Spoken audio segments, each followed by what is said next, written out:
व्यक्ति और मानव मूल्य। पाषाण काल का मानव बर्बर था। पेट भरना ही उसके जीवन का उद्देश्य था।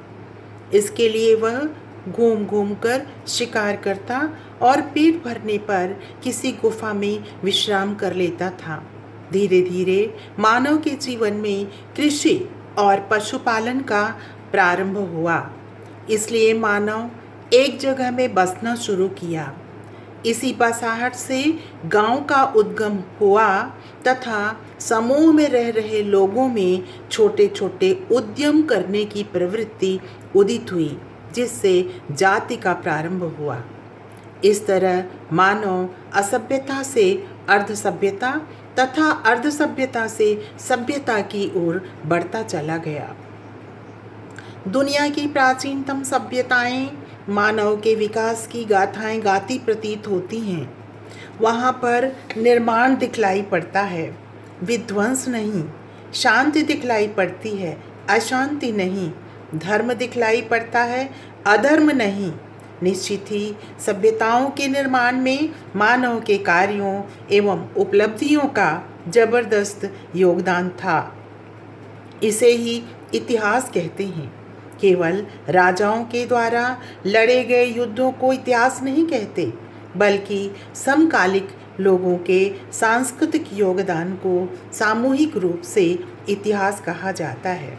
दूसरे शब्दों में मानव मूल्यों से इतिहास बनता है।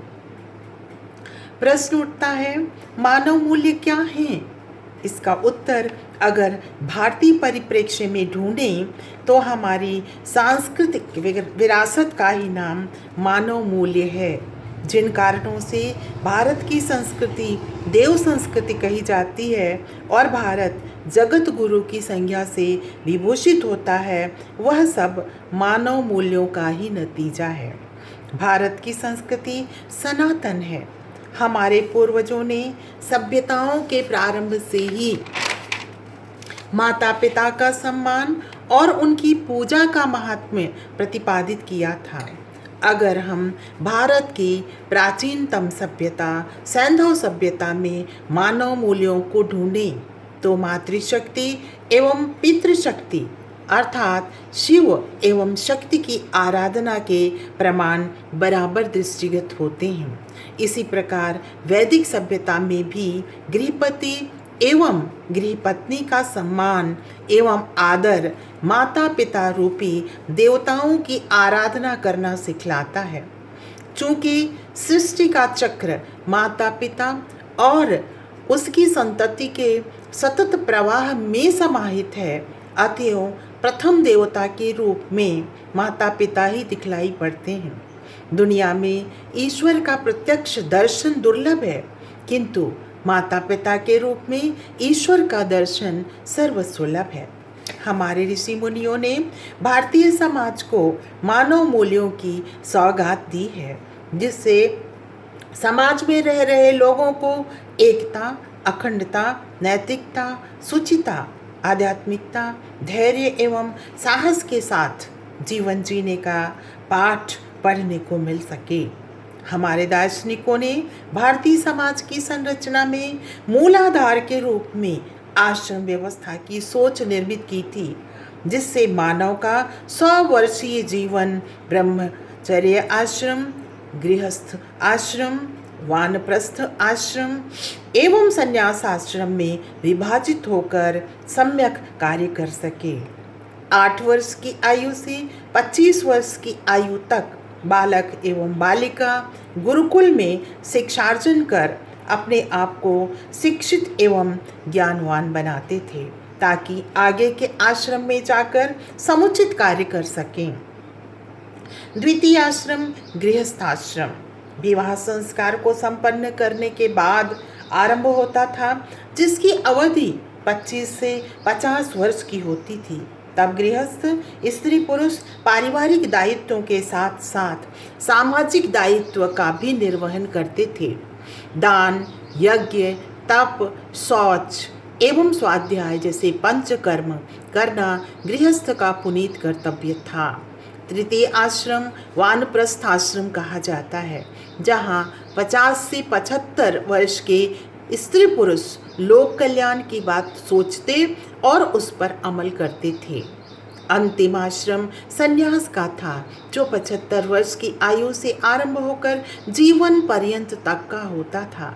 अर्थात गृहस्थ अपने ज्ञान का लाभ ब्राह्मण कार्य के माध्यम से समाज को देता हुआ मोक्ष को प्राप्त करता था।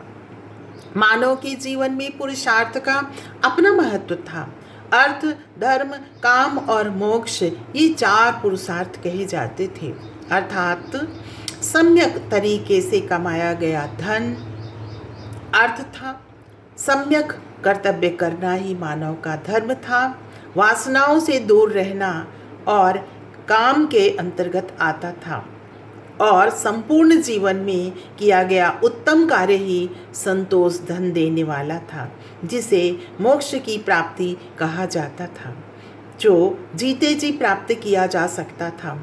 ऐसी उत्तम सोच को दूसरे शब्दों में मानव मूल्यों का नाम दिया जा सकता है।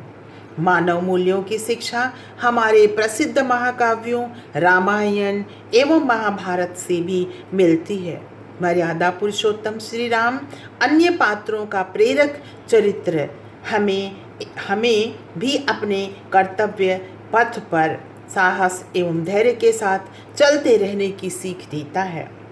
पवित्र ग्रंथ श्रीमद् भागवत गीता एक ऐसा आदर्श ग्रंथ है जो कि संपूर्ण विश्व के लोगों को प्रभावित करता है। इसमें भगवान श्री कृष्ण ने अर्जुन को जो उपदेश दिए हैं वे मानव मात्र के लिए भी प्रेरणा के स्रोत हैं। मानव जीवन संघर्षों की कहानी है। इस संघर्ष रूपी झंझावात से कैसे निकलकर हम अपने जीवन को सार्थक गंतव्य तक पहुंचाएं, इसकी सीख हमें उपरोक्त पवित्र ग्रंथों से मिलती है। ऊपर मैंने माता पिता रूपी प्रथम साक्षात देवों का उल्लेख किया है, जिन्हें संतों ने भी प्रथम देवता का दर्जा दिया है। द्वितीय देवता गुरु है, जो हमें अज्ञानता रूपी अंधकार से बाहर निकालकर ज्ञान रूपी प्रकाश प्रदान करता है। ज्ञान ही वह मूल मंत्र है जो जीवन को सार्थक गति प्रदान करता है। संस्कारों के माध्यम से यह ज्ञान पीढ़ी दर पीढ़ी लोगों को मिलता चला आया है। इसके लिए किसी पाठ्यक्रम को कक्षाओं में पढ़ाने की ज़रूरत नहीं पड़ी, किंतु 21वीं शताब्दी में जो युवा पीढ़ी में भटकाव दिखाई पड़ रहा है वह उपरोक्त ज्ञान का अभाव है। लगभग 1200 वर्षों की गुलामी को झेलकर आगे बढ़ता हुआ भारतीय समुदाय निश्चित ही ज्ञान से विमुख हो गया है। अंग्रेजी शिक्षा प्रणाली ने तो हमारी सांस्कारिक शिक्षा को गंभीर चोट पहुंचाई है। आज जो कुछ हमारे विद्यार्थी पढ़ रहे हैं वह मैकाले के क्लर्क पैदा करने वाली सोच से सनी शिक्षा प्रणाली है। अंग्रेजी शिक्षा ने हमारे ज्ञान चक्षु को बंद कर दिया और हमें मानसिक रूप से गुलाम बना दिया है। आज़ादी के 73 वर्षों के बाद भी हमारे शिक्षा शास्त्री विज्ञान, गणित, कला एवं वाणिज्य की शिक्षा तो दे रहे हैं, परंतु मानव मूल्यों की शिक्षा प्रदान करने में वे असमर्थ हैं। मानव आज पुनः जरूरत है आत्मिक ज्ञान एवं मानव मूल्यों की शिक्षा प्रदान करने की, जिससे व्यक्ति का आत्मदेव जागृत हो सके। जब तक मानव का आत्मदेव नहीं जागेगा वह काम, क्रोध, लोभ, मोह, मत्सर के भंवर जाल से बाहर नहीं निकल सकेगा तथा भ्रष्टाचार, चोरी, हिंसा, पापाचार जैसे कृत्य धरती को विध्वंस की ओर ले जाएंगे। आज फिर से वेदों की तरफ लौटने की ज़रूरत है, जहाँ मानव का धर्म प्रकृति की रक्षा करना, मानवता की रक्षा करना, वसुधैव कुटुंबकम की भावना फैलाना, प्रेम, करुणा, मैत्री का संदेश देना। वेदों का ज्ञान हर देश काल परिस्थिति में वर्णनीय है।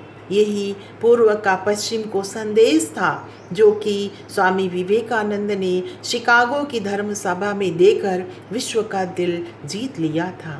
आज भी देश ही नहीं दुनिया के मानव के लिए वेदों का ज्ञान मूल मंत्र है। धरती को यदि विध्वंस से बचाना है तो हर एक व्यक्ति को मानव मूल्यों पर चलना होगा, क्योंकि यही सत्य है यही शाश्वत है और यही युग की मांग है।